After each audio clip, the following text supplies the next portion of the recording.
कि आपका tank leak कर जाता है, अंडरग्राउंड वाटर टैंक है, सेप्टिक टैंक है या रेन वाटर टैंक है। इसके बाद ओवरहेड वाटर टैंक लोग बनाते हैं तो उसमें सीपेज का बहुत बड़ा मसला आता है और उसकी वजह से आप बहुत ज़्यादा परेशानी फेस करते हैं, मुख्तलिफ केमिकल यूज़ करते हैं, काफ़ी खर्चा करते हैं और वो घर की लाइफ भी ख़राब करता है।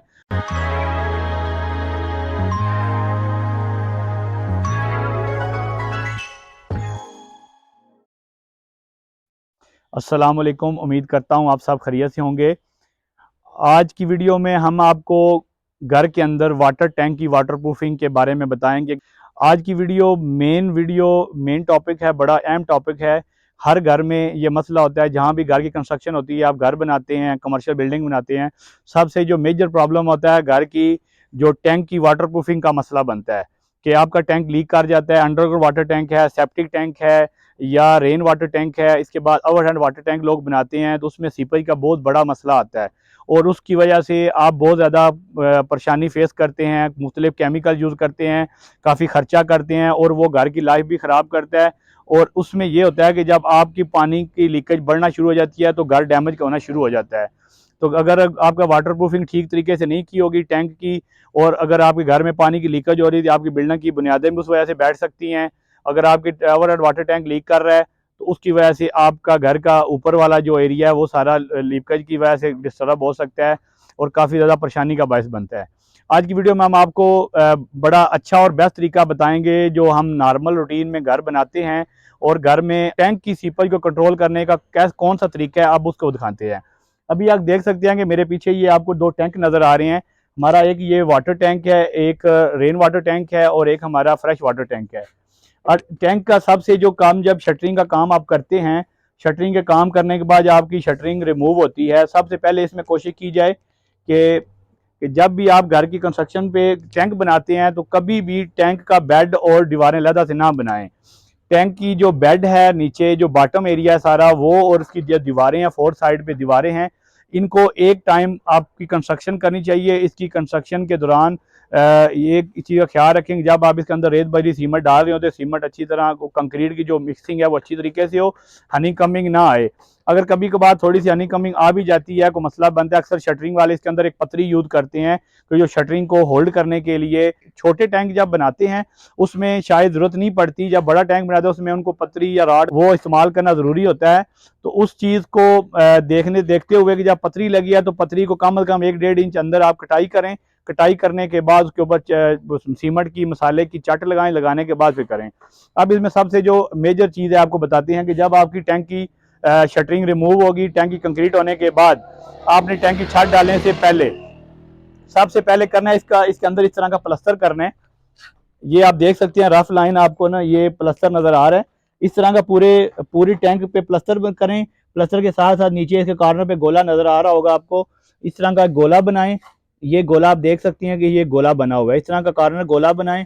गोला बनाने के बाद फिर आप एक 2 सूत्र की एक मोटी लेयर चिप्स की, 0 साइज चिप्स की लेयर ये डालें। शटरिंग रिमूव होने के बाद आप इसका अच्छे तरीके से प्लास्टर करें, प्रॉपर प्लास्टर करें।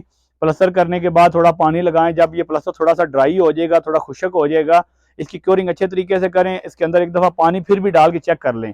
अगर कहीं पे कुछ दोबारा लीकेज आ रही है तो दोबारा आप उस मेन एरिया को दोबारा से उसको अच्छे तरीके ट्रीटमेंट करें। ट्रीटमेंट करने के बाद ये आपका जो सबसे जो बेस्ट तरीका है, चिप्स लाजमी करें। 0 साइज चिप्स करने से आपकी जो टैंक की एक जो वाटर प्रूफिंग है 100% होगी।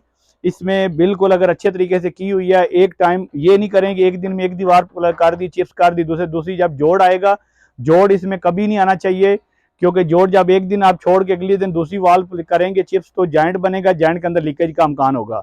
इससे जब भी आप टैंक की चिप्स प्लस्तर करें, प्लस्तर भी एक दिन में पूरा मुकम्मल करें, बॉटम से लेके 4 दीवारें सारी एक साथ करें। उसके बाद जब चिप्स करते हैं तो चिप्स भी इस तरीके से कि पहले अच्छी तरह पानी लगाएं, प्लस्तर के ऊपर पानी लगाने के बाद फिर उसके ऊपर हल्का सा नीरू घोल के सीमेंट को किसी बाल्टी में, किसी तगारी में अच्छी तरह घोलें, घोल के उसके ऊपर वो लगाएं। लगाने के बाद फिर आप उसके अच्छे तरीके से चिप्स, अभी आप देख सकते हैं सामने दीवार पे इस तरह का एक चट लगती है, एक नीरू बना के पतला सा नीरू बनाएं। इस तरह ये प्रॉपर इसके अंदर ये कांडी के साइज के अंदर तरगारी के अंदर बनाया हुआ है, ये उन्होंने मसाला मोर्टर ये लगा रहे हैं। इस तरह अच्छी तरह ये प्रॉपर तरीके से इसके अंदर ये लगाने के बाद फिर उसके ऊपर चिप्स लगाएं। चिप्स लगाने के बाद भी इसके ऊपर जो अच्छा सा एक लोहे का गरमाला होता है, ये तरीकाकार है। ये लोहे के गरमाले के साथ अच्छी तरह इसकी चसाई करें, इसकी फिनिशिंग आनी चाहिए। अगर जब चिप्स करते हैं तो उसके अंदर रफनेस नहीं आनी चाहिए। रफनेस अगर आएगी तो उसमें भी थोड़ा सा चांस होता है लीकेज का। ये सबसे बेस्ट तरीकाकार है। जब भी आप किसी घर की कंस्ट्रक्शन करते हैं, उसमें आप टैंक बनाते हैं, टैंक अक्सर जगहों पे लोग ईंटों का भी बनाते हैं। कोशिश करें कि अगर कंक्रीट का हो जाए तो बहुत ज़्यादा ज़रूरी है। अगर कोई बजट का इशू है, कोई प्रॉब्लम है, अगर वहाँ पे कंक्रीट का आप नहीं बना सकते, अगर ईंटों का बनाते हैं, तो ईंटों के बनाने के बाद भी यही प्रोसीजर है कि उसमें आप प्लास्टर करें। टैंक जब चुनाई हो जाती है, चुनाई के बाद प्लास्टर करें, प्लास्टर के बाद 0 साइज की चिप्स कर लें। और अगर कंक्रीट का बना रहे हैं तो कंक्रीट में भी सेम यही प्रोसीजर है कि आप शटरिंग रिमूव जब होती है, और कोशिश करें कि काम के दौरान जब काम हो रहा हो तो इसके अंदर आप राडिंग अच्छे तरीके से करें। अगर राडिंग करें, राडिंग के अलावा आप वाइब्रेटर भी यूज़ कर सकते हैं दीवारों में, कि इसमें हनी कमिंग ना आए, क्योंकि अक्सर आप देखते हैं कि बजरी बहुत ज़्यादा निकल आती है तो वो सीपेज का बायस बनती है। अगर खुदा न खास्ता ऐसी चीज़ें हो भी जाती हैं साइड पे कंस्ट्रक्शन दौरान के साथ, कंस्ट्रक्शन के दौरान जब इस तरह के काम होते हैं तो खुद छोटे मोटे इश्यूज आ जाते हैं।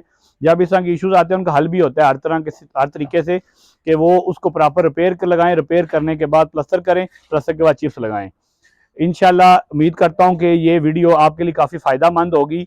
इंशाल्लाह ऐसी अच्छी वीडियो के साथ मुलाकात होगी। अस्सलाम वालेकुम।